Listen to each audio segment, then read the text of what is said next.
theradio.com. And now, here is Lowell Green. John, I've got a question for you, John. All right, sir. Do you need to be told by government officials or anybody to drink some water or drink something if you get thirsty? You can't be serious. No, I do not need to Do be you need told. the government to tell you that if you're out in the sun on a hot day, you should try and seek some shade or maybe wear a hat? Do you need to be told that? I do not. I've got a wife who's very good at that. It's unbelievable. I mean, every year it's the same thing. We get a little bit of a heat wave. What's it, 29 or 30 degrees? Oh, Yep. my God, heat emergency. Be sure to drink plenty of liquids. If you need to seek cold shelter, go into a movie. It's unbelievable. I mean, folks, I have some news for you. We've had 30 and 31 and 32 degree temperatures every summer of my 86 years. Believe me, this is fairly frequent that we get temperatures at some point in July or August in the 30s. It's just the way it is. As a matter of fact, check this out. Don't take my word for it. The worst, hottest, longest lasting heat wave in Canadian history was, guess what? The week that I was born, 86 years ago, July 7, 1936, temperatures in Ann Arbor, Michigan, which is where I'm born, just across the river from Windsor, 110 degrees Fahrenheit, lasted for about 7 days, okay? It is still listed by Wikipedia and other sources as the longest and worst heat wave in history 86 years ago. So this is, I mean, have a look at some of the history of the dirty 30s and the heat and the dust and so forth in the West. This idea that somehow or other, oh, it's suddenly hot, this is terrible, heat emergency. We got to hire people to tell us how to deal with temperatures that are somewhere around the Carolinas. I mean, it's unbelievable. John, you don't need to be told to drink water if you're thirsty. Neither do I, and I don't think anybody else out there. It's mad. It's the old-fashioned panic mongering. The news media, they just love this kind of stuff. Oh my God, heat emergency, heat emergency. I can remember when I was a little kid, people were frying eggs on the hoods of cars in Texas. Guess what? Now they're heating hot dogs on the aerial in Texas. Okay. Wait, cars still have antennas? What are you talking about, Lowell? Well, listen, this in Texas apparently they do. Oh, the CB antenna. Now it makes sense. So anyhow, that's my beef for the day. This business of the panic mongering by the media, trying to hype global warming and everything. Anyway, let's move on. Listen, I take it upon myself, just for the record, I take it upon myself, my radio station sends out notices when it gets unusually warm that we recommend our listeners seek room on the deck and drink lots and lots and lots of Pink Whitney. Actually, it's a beautiful day outside. Debbie and I have just spent most of the morning. Admitted, we've got an umbrella there. Under the umbrella, there's a beautiful breeze. The sun is shining, etc., etc. We didn't find it too hot, but anyway, apparently this is a heat emergency. Question. Serious question. Can this government get anything right? This is unbelievable what's happening here. Our airports are in chaos still. Line up for blocks to get a passport. 317,000 teens get more than $500 million taxpayers' dollars, and nobody knows why or how. 7 years, and they still can't figure out how the Phoenix pay system works. Our immigration refugee system is in disarray. Trudeau forgot to order vaccines, leaving Canada months behind most of the rest of the world. Our military leadership is in tatters. They can't keep their pants on. Our equipment in the military rusting away. The economy falling apart. On and on and on and on it goes. Now we have another screw up. Who would think that after everything else, there could be another screw up? Well, Listen to this. Big story in the Ottawa Citizen today. When the Ottawa Citizen carries anything critical of the Trudeau government, you know it's serious, okay? This is the story. Quote, a growing backlog at Transport Canada is making it almost impossible for new and existing pilots to get their licenses or license renewed. Now, you wonder, we are setting all sorts of records for flight cancellations. On almost any given day at Pearson, about 50% of all Air Canada flights are canceled. One of the reasons that they are canceled is there's not enough pilots. One of the reasons there's not enough pilots is even existing pilots can't get their license renewed by Transport Canada. The aviation officials quote, and this is a quote once again from the Citizen, according to the aviation industry, the government has, quote, completely dropped the ball. They don't answer the phone. They don't call you back. You're lucky if you even get responded to an email. As a result, many licensed pilots, both domestic and foreign, are grounded at a time when they are desperately needed and in Canada are contributing to the flight cancellations and the airport chaos. Just one example of this, John. It usually takes apparently 30 to 40 days to receive a pilot's medical certificate. Today, in some cases, the Trudeau government is taking more than a year to do this. Oh, God.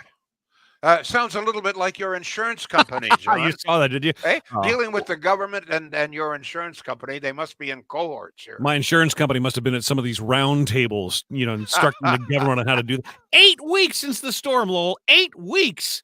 And now we finally got them on the phone saying, come December, we should be able to replace your fence.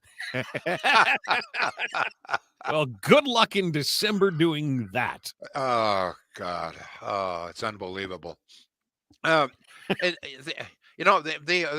it's very interesting.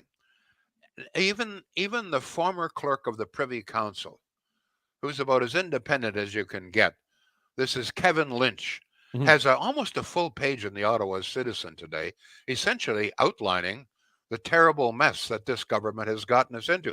Let me read you just, this is part of a paragraph from Lynch's column, okay? Don't forget, this is Kevin Lynch, former clerk of the Privy Council, writing in the Ottawa Citizen today.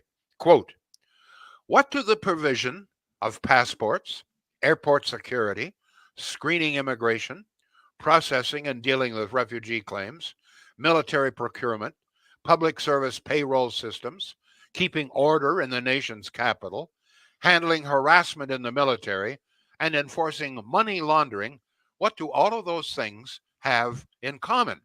This is a question posed by Kevin Lynch, who responds, quote, all are core government services, and they are not being delivered well at all, unquote. And by the way, the Citizen also prints a fascinating story. I don't know if you saw this or not, talking about screw-ups. They still have this Arrive can, and apparently they're now, asking people or demanding that there be, random tests, whatever it is. It's a total freaking screw-up. Surprise, surprise, right? So this guy, David Crouch, just an ordinary guy. He has friends in the United States. So the other day, went to the border. He wants to travel to the United States. He's stopped by a Canadian official. Turned back. No explanation as to why they won't let him go to the United States. It's a Canadian, don't forget. So he can't go. So he's turned back. He gets back home. Guess what?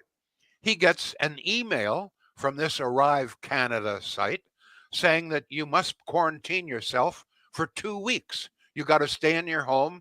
Don't contact anybody for 2 weeks. Problem is, this guy Crouch, he's been vaccinated 4 times. He has never tested positive. In fact, he's tested negative. He does not have COVID. He has no symptoms. He's been vaccinated 4 times.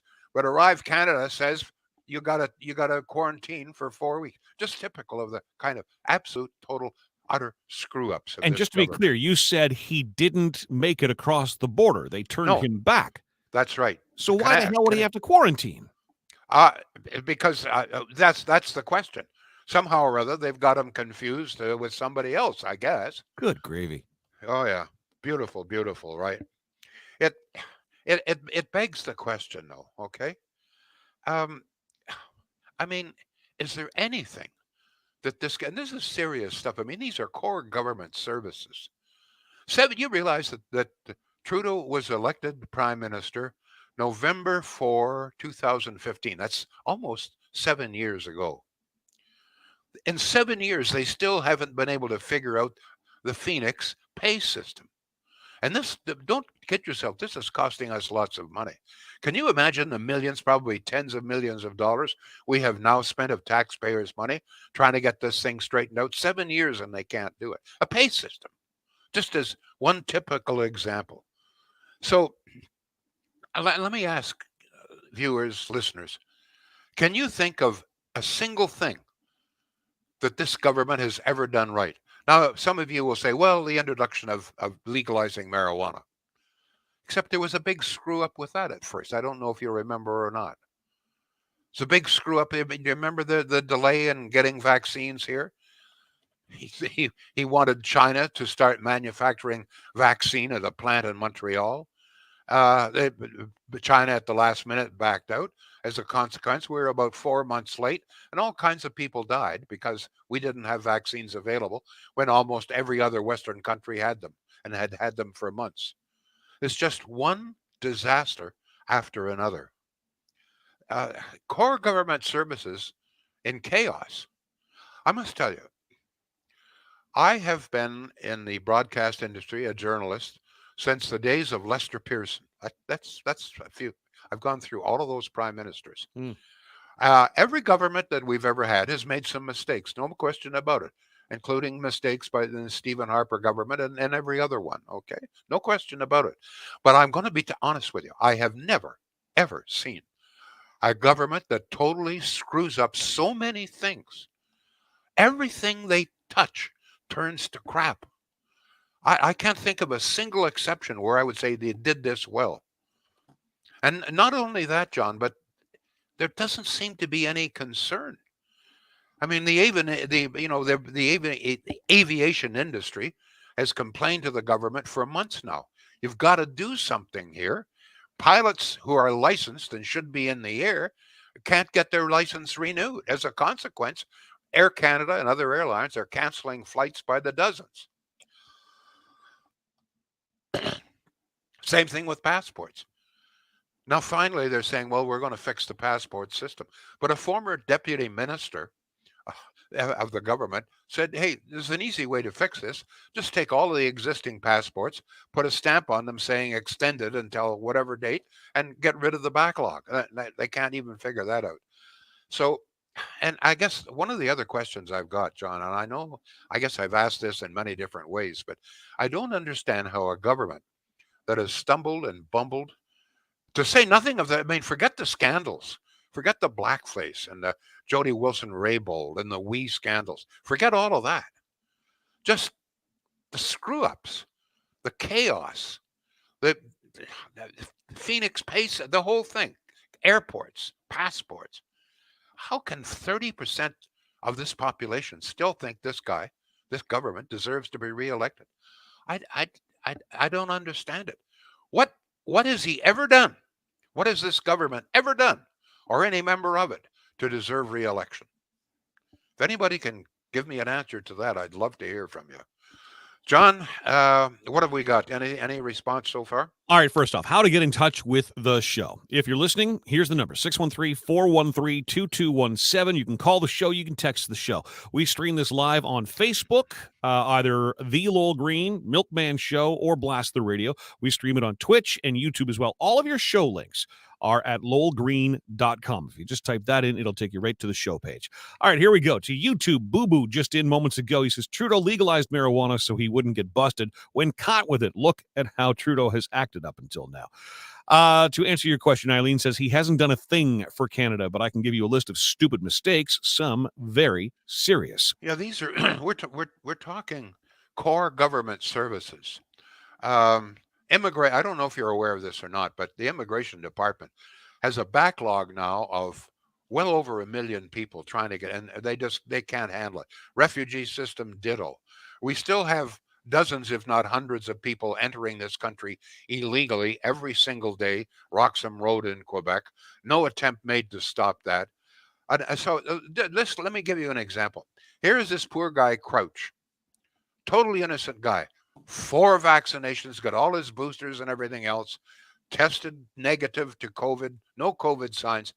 He's ordered to quarantine for 2 weeks. Meantime, while this is going on, dozens of people are walking through the border at Roxham Road, no testing, no questions, no nothing. How can this be? How can you liberals allow this to go on? And the NDP? Jeepers. Go ahead, John, please. I mean, as far as I can tell, the way they get away with it, because we've been through this a million times. People are not paying attention. They are playing to a very, very small percentage, the very small percentage of people who actually bother to show up. But I mean, like that, I bought that argument up until the cost of groceries skyrocketed, the cost of gasoline out of sight. I mean, I don't know how people can be isolated now. Do you not shop for food? They don't make that association. They blame it on the war in Ukraine. That's what's causing the price of gas to go up. And the cost of gas goes up. The cost of food goes up. They don't make the correlation. I think so. Oh, I know so, because I see it on social media all the time, and it makes me bananas. Makes you bananas. Well, not the kind you buy at the grocery store. Better be careful. That could be classed as racist these days. Everything can be classed as racist these days. Well, and that was one of the first comments we got when you were going on about, the government and all their warnings. Ann says everything today is a warning. So you're right. I remember a warning or it's racist. Oh, I know. It's unbelievable. I remember when Debbie and I we had to rush back from the Bahamas when Trudeau went on television. Everybody get back, better get back here. Yep. And then Bill Blair stood in the House and swore up and down that security had really been improved and everybody was being tested at the border. And so when we arrived, we found it was all a lie. There were no testing, no questions, no nothing anymore. So I happened to mention at the time that we were in this tiny little stuffy room, and there was a plane from India that disembarked at the same time. So we were all there together. Well, the complaints that I was being racist. I had to point out that more than half the people on the Air India flight were Canadians returning, But anyway, go ahead, John. It's unbelievable. Yeah, let's get to the comments. And thank you, by the way. And could you, if you're watching this on Facebook especially, could you just share this? Let your friends know that Lowell is still doing his thing and get them involved in the conversation. Very true, John. Thank you. Look, I don't charge for this. You get this free. Some people, some people actually enjoy this. Some people learn from it. But I'm not charging anybody. There's no fee. But all we ask is just push the little share button. It helps, but the audience is really expanding, not only on Facebook, but every other place. And the main reason is because a few of you, very few, share. You say you like the show. Well, if you really do, just share it. Simple as that. Thank you, John. Go ahead. Sorry. Yeah, let's get to a couple of comments, and then we'll get a word in for Shields. Kellyanne says it's like none of the services never existed, and not one government official remembers how things were pre-COVID. Chrissy says, government, what have they done right? I think the rollout of COVID vaccines were better than I expected, and public health teams ran clinics day to night to get us vaccinated sooner than later. That was provincial. Trudeau was 4 months behind. He forgot to order the drugs, the vaccines. And as far as the clinics and so forth, that was all provincial. Go ahead, John. Peter says he shares the hell out of it with 18,000 people in Pembroke and area. Peter, thank you so much for that. All right. Eileen, we had temps like this when I was a kid 80 some odd years ago, and we didn't have air conditioning. We fanned ourselves with a book. Peter says government creates stupid rules, so you only have failures so they can rush in to fix it. What's not broken, of course. It will be by the time Justin Trudeau is done. Okay. Glenn says, when I hear that it's so bloody hot today that has not been seen in 70 years, it reminds me that it was this friggin' hot a long time again. So much for current temperatures. God, somebody's got to slow down when you type. So I can make sense of what you're saying. Cute Abomination, a new viewer on Twitch. My parents had a heck of a time getting back from Florida over March break because of all the canceled flights. We are catching up to your current topic, by the way. ArriveCan app is not secure and is crap, says Peter. Look into the story about the guy who had no smartphone and the airport guard wanted his info, had 4 shots, and wheelchair bound, was told he'd get a $5,000 fine. It's chaos, and this has been going on now. The airport chaos. This is almost 3 weeks now. We're almost looking at a month, and nothing, no attempt being made to straighten it around. In fact, just being made worse by imposing more mandates, et cetera, et cetera. I like. Does there nobody in the government that cares or understands what's going on here? Go ahead. Oh yeah, I have to get a word in. Shields. I tell you, Shields understands what's going on. Made a point of pointing out, listen, we know, says Shields, that money is tight in some areas. We can understand that fully. So they've instituted a very good finance plan. In fact, a plan whereby, depending on what you want, you don't have to pay or start paying until 2024. But yes, finance plans are available. I've always mentioned the fact that the prices are very competitive.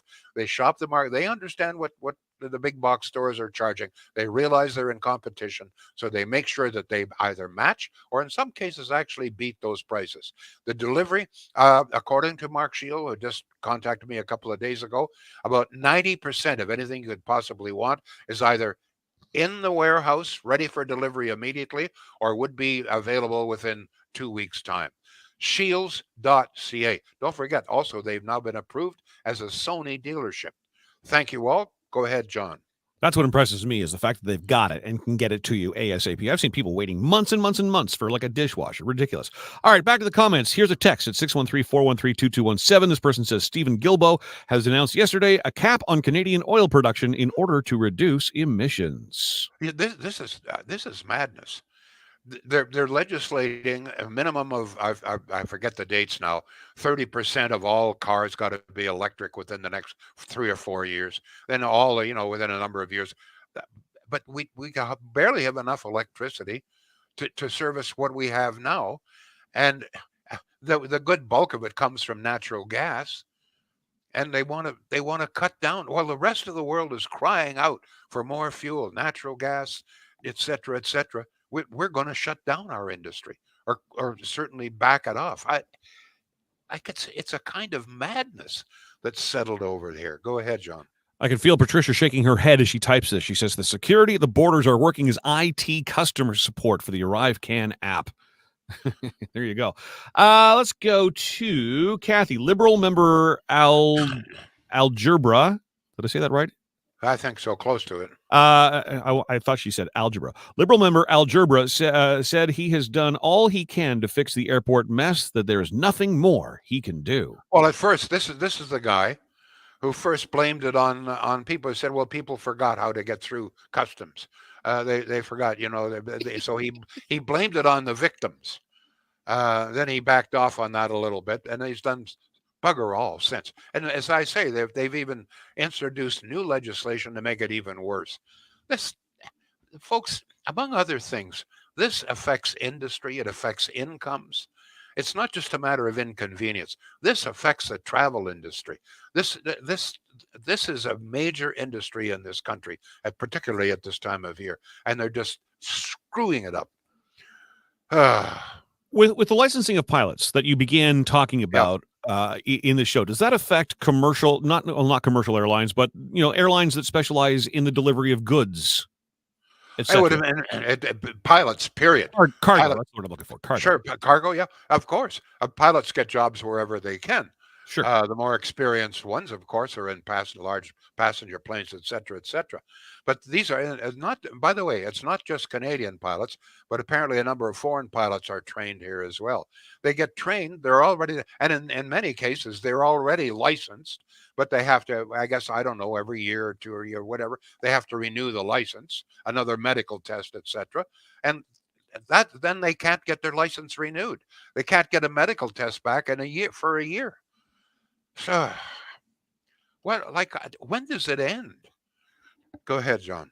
when people start paying attention, and I don't know what it's going to take to make people pay attention. We bring the show every single day on BTR because it matters, because it helps get the word out. I mean, whether you agree with Lowell and I or not, get involved in the conversation. Let us know what you're seeing out there. Thank you. And by the way, yes, and share. And by the way, I don't always agree with Lowell. Just so stop saying that I'm, You don't? writing You don't always agree with me? No, I don't. My God. But I get told all the time, oh, you're just following his coattails. Anything Lowell says, we're willing to go on board with. No, it's you know what? All I ask is people to look at things in a different way. Yes. Okay. There's another way of looking at things out there, and I mean it's not very difficult to understand the mess that this country's in now. I haven't even mentioned the economy. You don't think the economy is in a mess now? Have to try renewing a mortgage. By the way, talking about Guilbeault, who's as the second most dangerous man in Canada, second only to Trudeau, wants to cap. In other words, they you know what? They want to stop all oil and gas in this country. It's our biggest asset. The biggest asset we've got. Major employer, major provider of tax dollars, et cetera, et cetera. The world needs it. The world desperately needs our natural gas and oil. And we have people in this country that want to shut it down totally. So and they want it replaced with wind and solar. Really worked well in Germany, as you know. So as of 1 o'clock, I have to give you the latest report. Okay. Somebody actually just posted that a few minutes ago for you. I love doing that. It's so easy to check this out, folks. Every single hour, IESO.ca. That's all. You'll see how much power is being consumed and where it's coming from. Well, at 1 o'clock today, a lot of air conditioners on the go. 21,162 megawatts of power being burned. That's about average for a hot day like this in summer. Wind and solar combined. Now, you would think, I mean, there's not a cloud in the sky here, apparently, and a nice breeze as well. They're really booming it today, folks. Wind and solar combined at 1 o'clock today, $8 to $10 billion worth of taxpayers' dollars instead of into healthcare. 6.58% of our needs. That's right. Don't take my word for it. Go to IESO. Okay, that's the official record. How much power is being burned, where it's coming from? 6.58% is coming from wind and solar combined. For this, we spent $8 to $10 billion instead of fixing up healthcare. Go ahead, John. Melissa on Facebook says the only thing Trudeau ever got right was his haircut, and recently he even screwed that up. That's beautiful. Good stuff. Thank you. Over to Twitch, Lorenzo View Terry says, wait until they reduce natural gas production this winter and we all freeze in the dark. Ooh. On YouTube, Boo Boo's back to say he's a licensed commercial pilot and previous flight instructor. I didn't make a fortune and changed careers. I am better off now. All right, we've got about a dozen comments to squeeze in here before the bottom of the hour. Low, let's go. Ann says, when you shuffle failed ministers around, eventually they have screwed up every department, and we have what we have today. Yeah, just wait until the farmers are told that they have to cut back fertilizer by 30%. See what bread's going to cost you then. Go ahead, please. Pam, this is all about the Great Reset from Trudeau and his overpaid minions. Mike on Facebook, all government at every level in this country cannot do anything right. Ann says, what have they done right? Blank, blank, blank, blank, blank. Nope, nothing. Eileen says, he hasn't done a thing for Canada, but I can give you a list of stupid mistakes. Some are very serious. I believe we heard that before. Peter says, 363 news outlets he bribes. He does that very well. From Carlton Place, Rob is in with an email. By the way, the email address, lowell@blasttheradio.com. Whatever happened to our deliverology expert that Trudeau hired when he first got elected? He must have had one look at what he was dealing with and got the hell out of Dodge. Right. So I encourage everybody. I never encourage people to read the Ottawa Citizen, but if you can, borrow one today or whatever, or buy one copy, you've got to read the column by Kevin Lynch, former clerk of the Privy Council. This is a guy who knows what he's talking about. And he goes through a whole litany of core government services that he says are not being done well. And more than that, he points out some of the things that could and should be done to fix it. But Kevin Lynch, of all people, former clerk of the Privy Council, goes through the whole litany of all of the things that he says are not being done well. Core government services. John, go ahead, please. We're almost out of time here. Yes, we are. A couple more comments. Gregory says, one word for our government: complacency. Just vote, please. 30% should not give us even a minority government. And finally, to Peter, I believe that's the first time comment from Peter. Peter, welcome to the show. You know the answer to this, Lowell. People vote with their emotions and not their brains. That's why we are where we are. All right. Well, wait till he reduces the fertilizer for farmers by 30%, and the cost of your bread, eggs, milk, cheese, butter goes up by 30%. Maybe that'll catch your attention, folks. Maybe that'll catch your attention. Thank you all. Back tomorrow. The Lowell Green Show is seen and heard live around the world at 2 p.m. Eastern. Connect with us online at blasttheradio.com/Lowell Green. Can't join us live? Download the Lowell Green podcast. Available on Apple, Spotify, Google, and more. Ask your smart speaker to play the Lowell Green podcast. This is a production of blasttheradio.com.